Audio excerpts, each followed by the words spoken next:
Bom, nessa aula então a gente vai estar vendo ali como é que a gente determina as correntes elétricas ali nos circuitos trifásicos aí para cada diferente configuração de carga, tá?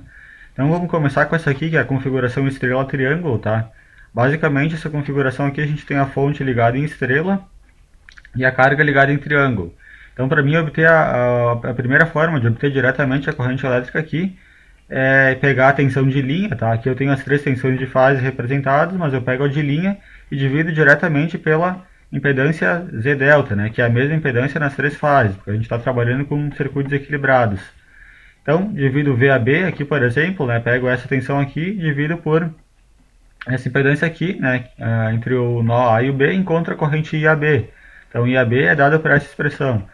Se a gente não sabe o valor das tensões de linha, mas a gente sabe a de fase, a gente simplesmente multiplica por raiz de 3.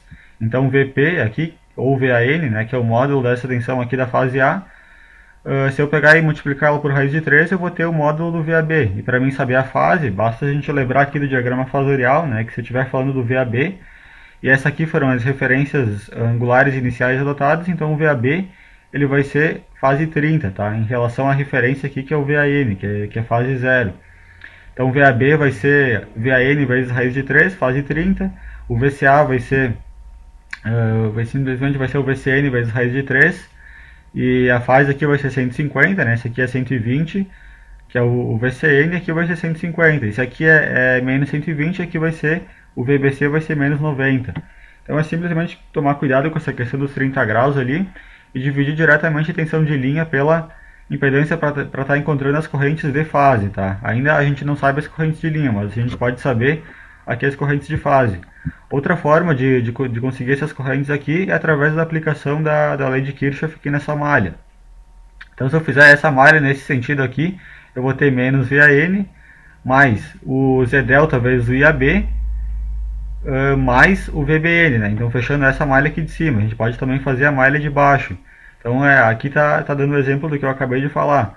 Fazendo pela malha, a gente vai acabar chegando na mesma coisa. VAN menos VBN é a tensão VAB, que é a tensão de linha. Dividido por Z delta vai me dar o IAB, da mesma forma que eu tinha aqui em cima.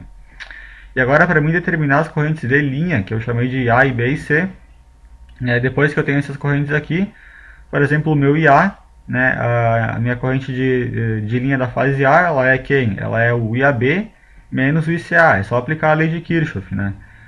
Nesses nós aqui, a mesma coisa por IB e a mesma coisa por IC, né, dado que eu arbitrei esses sentidos aqui das correntes elétricas.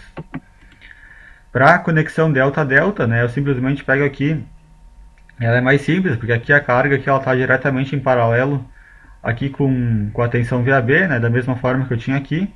Então, aqui eu já estou dando as tensões de linha. Então, o IAB é quem? É o VAB dividido por Z delta, o ICA é o VCA dividido por Z delta e o IBC é o VBC dividido por Z delta, né? Isso é de forma bem rápida aqui, porque eles estão diretamente em paralelo. Da mesma forma que no caso anterior, o IA vai ser quem? É o IAB menos ICA, o IB e o IC também são dados para essa expressão aqui. E aqui as correntes de linha, né, para a gente confirmar que essas expressões elas deram certo, o módulo delas tem que ser raiz de 3 vezes o módulo das correntes de fase, que são essas três aqui dentro da fase, ou essas três aqui que vão estar dentro da fase nas fontes, né. A conexão delta estrela, né, carga fonte em delta e carga em estrela. Nesse cara aqui eu posso fazer também a aplicação da lei de Kirchhoff, né, da lei das malhas.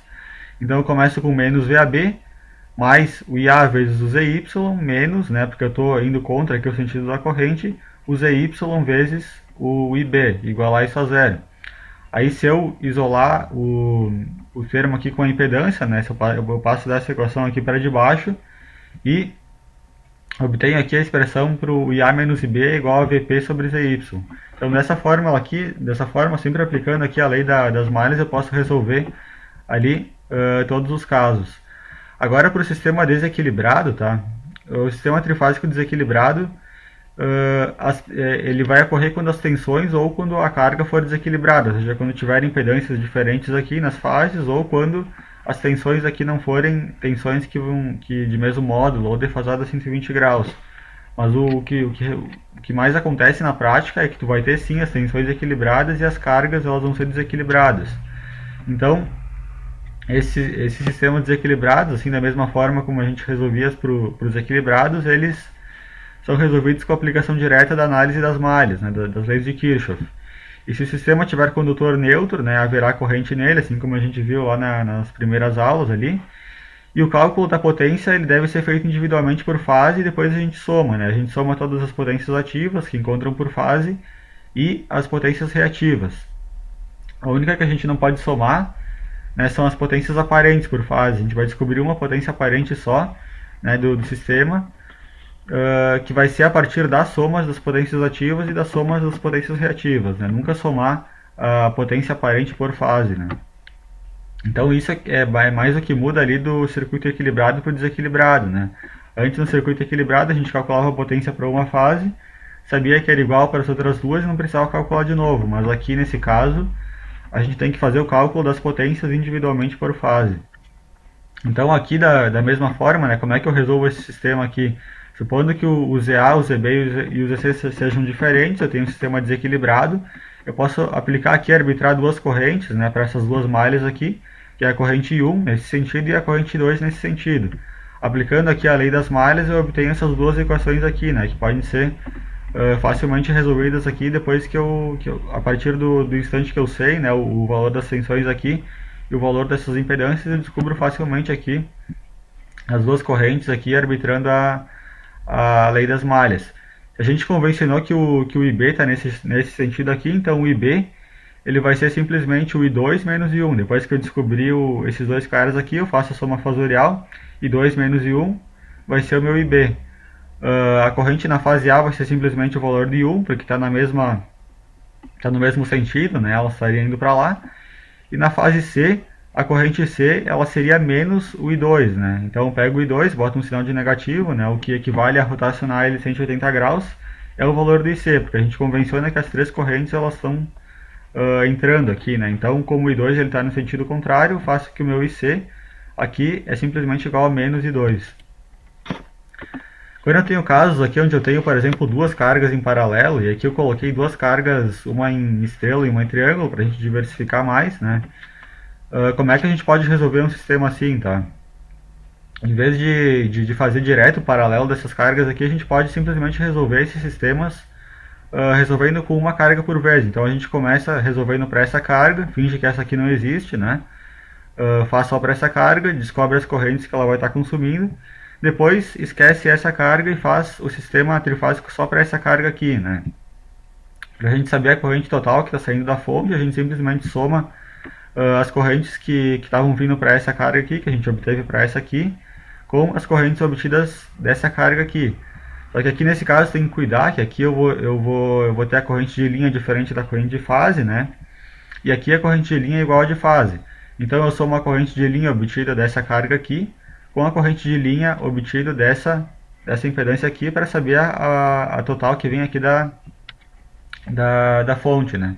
Isso independente se a carga for equilibrada ou desequilibrada, eu posso estar fazendo isso aqui. Se eu tivesse 3, 4, 5 cargas, eu ia fazer da mesma maneira. Tu faz uma por vez, né? Esquece as outras e depois, para calcular as correntes que estão saindo da fonte, eu simplesmente somo as correntes de linha ali de todas as cargas que eu tiver.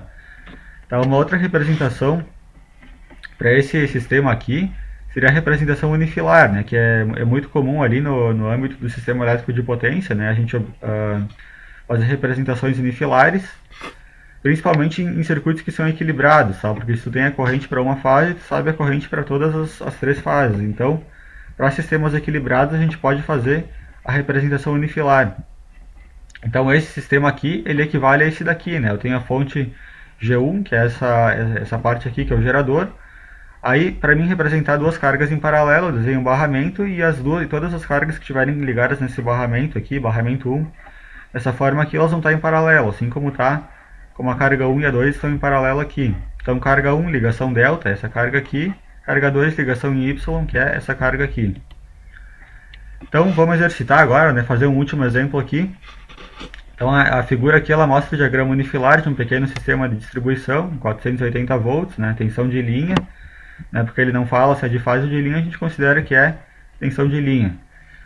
O sistema de potência fornece uma tensão, aqui ele fala, né, de linha constante 480 volts e a impedância das linhas de distribuição é desprezível. Ou seja, a impedância do barramento das linhas aqui que conectam o gerador à carga ela é desprezível. A carga 1 está ligada em triângulo com uma impedância de fase de 10 ângulo de 30 e a carga 2 em estrela com a impedância de 5 ângulo de menos 36. Então a gente tem uma carga capacitiva e uma carga indutiva. Ele pede para encontrar o fator de potência total do sistema de distribuição, né, que vai ser resultante dessas duas cargas aqui, e encontrar a corrente de linha total fornecida, né, da carga aqui, essa corrente L, para o sistema de distribuição dessas duas cargas aqui.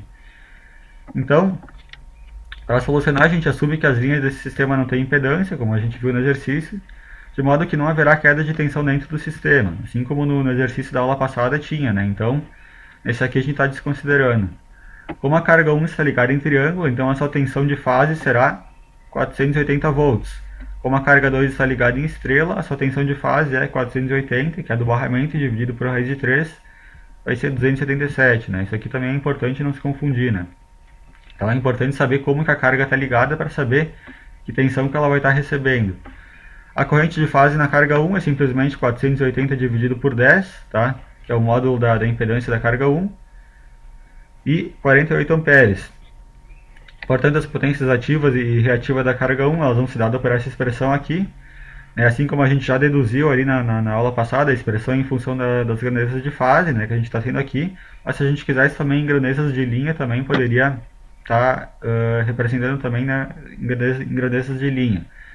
Então, para as três fases, né, por isso que tem 1 vezes 3 aqui, são cargas equilibradas. Vai ter o valor eficaz da tensão de linha vezes da tensão de fase, né, que no caso é a mesma tensão de linha na carga em delta. A corrente de fase, 48 amperes, e o arco cosseno, né, o cosseno da defasagem entre a tensão e a corrente, que é 30 graus. Então essa aqui é a potência ativa consumida pela carga. A potência reativa é simplesmente a mesma expressão, só que em vez de cosseno a gente usa seno, né, vai chegar nesse valor aqui. Para a carga 2 agora, né, como ela está ligada em Y, né, a tensão por fase é 277, a impedância é 5 ohms, essa aqui é a corrente. Portanto, as potências ativa e reativa em termos das grandezas de fase são dadas por essa expressão aqui. Se vocês quisessem calcular em termos das grandezas de linha, também daria a mesma coisa, né? Aí seria raiz de 3 vezes V de linha vezes I de linha vezes o cosseno de θ. Teria que dar o mesmo valor aqui. O valor do Q é calculado também em função das grandezas de fase, só que a gente usa o seno, né? Então essa aqui é uma carga capacitiva, porque a potência reativa é negativa. As potências ativa e reativa fornecidas pelo sistema de distribuição, então eu somo P1 P2 e Q1 com Q2, tá? Novamente eu não posso somar potência aparente, só potência ativa e potência reativa. Então, potência total, né, as duas deram esses valores aqui. Do triângulo de potência, o ângulo de impedância efetiva, né, o fator de potência efetiva da combinação das duas cargas vai ser dado pelo Q, né, que representa a diferença das duas aqui, dividida pela parte real, que é a potência ativa, né, 96,7. Então o arco tangente vai ser 4,14 graus, e o fator de potência vai ser o cosseno desse ângulo aqui, que vai ser 0,997 atrasado. Ou seja, atrasado porque a potência reativa da carga indutiva é maior do que a potência reativa da carga capacitiva, então 0,997 atrasado. A corrente de linha, então ela pode ser dada a partir agora das grandezas de linha, né, raiz de 3 vezes tensão de linha vezes o cosseno do fator de potência. Também poderia ser dada em termos de grandezas de fase, mas aqui foi feita em grandezas de linha, a gente achou 117 amperes.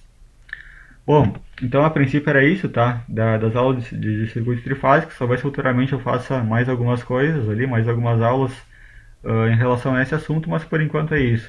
Agradeço aí a quem assistiu, se puder dar o joinha também no vídeo e se inscreve no canal, né? Para não perder nenhum vídeo aí que eu vou estar postando. Então obrigado, valeu!